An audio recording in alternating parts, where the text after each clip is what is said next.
Dan bersejarah, kota Surabaya satu ini didirikan untuk mengenang perjuangan rakyat Surabaya melawan sekutu pada 10 November 1945. Mempunyai detail bangunan dengan tinggi 41,15 meter berbentuk paku terbalik dengan 10 lengkungan horizontal dan 11 ruas vertikal yang melambangkan tanggal 10 November.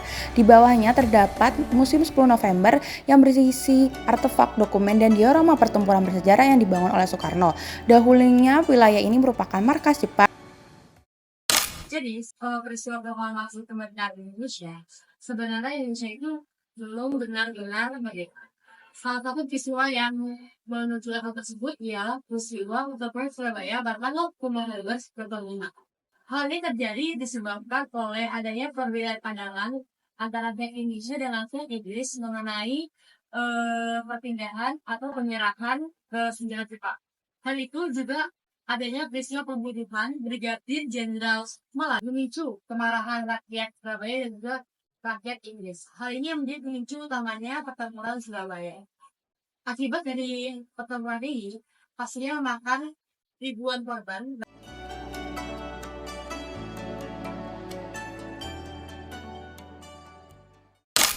Nilai yang pertama Pancasila, yaitu ketuhanan yang Maha Esa, sangat terlihat dalam semangat dan motivasi yang melandasi peristiwa resolusi jihad di Surabaya pada tahun 1945. Yang mana resolusi ini diprakarsai oleh Kiai Haji Hasyim Asy'ari dan para ulama Nahdlatul Ulama, di mana mereka mengeluarkan fatwa bahwa mempertahankan kemerdekaan Indonesia merupakan kewajiban bagi setiap muslim di Indonesia. Yang mana isi dari fatwa tersebut yaitu diputuskan yang pertama memohon kepada Republik Indonesia untuk menentukan suatu sikap dan tindakan yang nyata terhadap upaya-upaya yang membahayakan negara dan agama di Indonesia. Dan kedua yaitu memerintahkan agar melanjutkan perjuangan yang bersifat sabilillah untuk tegaknya negara Indonesia dan agama Islam.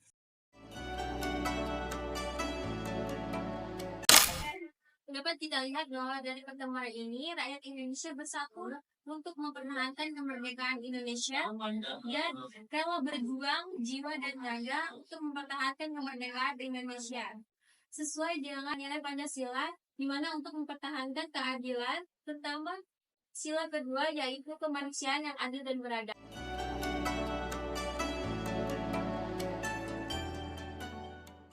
Saat proklamasi itu sendiri tercerminkan pada sila ketiga yaitu persatuan Indonesia, di mana banyaknya perbedaan mulai dari suku, bahasa, dan budaya itu malah menjadi keunggulan dari para pemuda untuk bisa menyebarkan bahwa Indonesia sudah merdeka.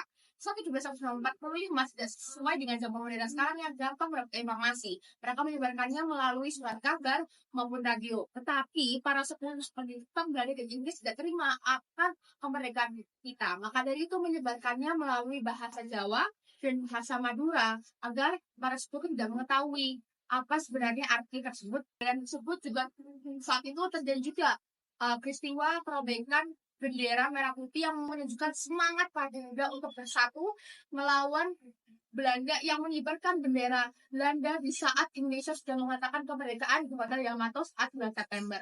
Tak hanya itu, terjadi juga peperangan dua ultimatum yang dilakukan oleh Inggris. Hal tersebut sudah menunjukkan persatuan untuk melawan para sekutu. Tak hanya itu juga, dari para pahlawan suku itu tidak hanya arah-arah Surabaya saja yang melawan, tapi banyaknya suku seperti Tionghoa itu juga berperan besar dalam peperangan ini. Maka dari itu Bung Tomo sendiri memberikan semangat. Ada di Surabaya ini, yang pasukan mereka lagi-lagi dengan pasukan rakyat yang dibentuk sekarang. 10 November 1945 di Surabaya terjadi karena tawanan Inggris ingin melepaskan tawanan Belanda. Hal ini menyebabkan Jenderal Maladi khawatir dan segera menghubungi Presiden Soekarno agar pertempuran ini selesai. Di perundingan tersebut terjadi sebuah keputusan yaitu Jenderal Maladi akan mendatangi tempat kejadian tersebut dan juga perundingan tentang lintas senjata yang terjadi pada 29 Oktober 1945. Hal-hal perundingan yang terjadi inilah yang dapat kita implementasikan ke dalam nilai-nilai Pancasila yaitu sila keempat. Peperangan tersebut terjadi awalnya pada tanggal 10 November terjadi peperangan selama 3 hari. Maladi meninggal di tempat peperangan yang mana berlangsung selama kurang lebih 20 hari dan berakhir pada tanggal 30 November 1945. Berdasarkan kejadian tersebut, peperangan yang terjadi selama dari 10 November 1945 sampai 30 November 1945, dari semua rangkaian peperangan tersebut terjadi setelah kita mendeklarasikan kemerdekaan kita, yang mana itu sangat bertentangan dengan Pancasila pada sila kelima. Trip kami mengunjungi Tugu Pahlawan. Semoga bermanfaat.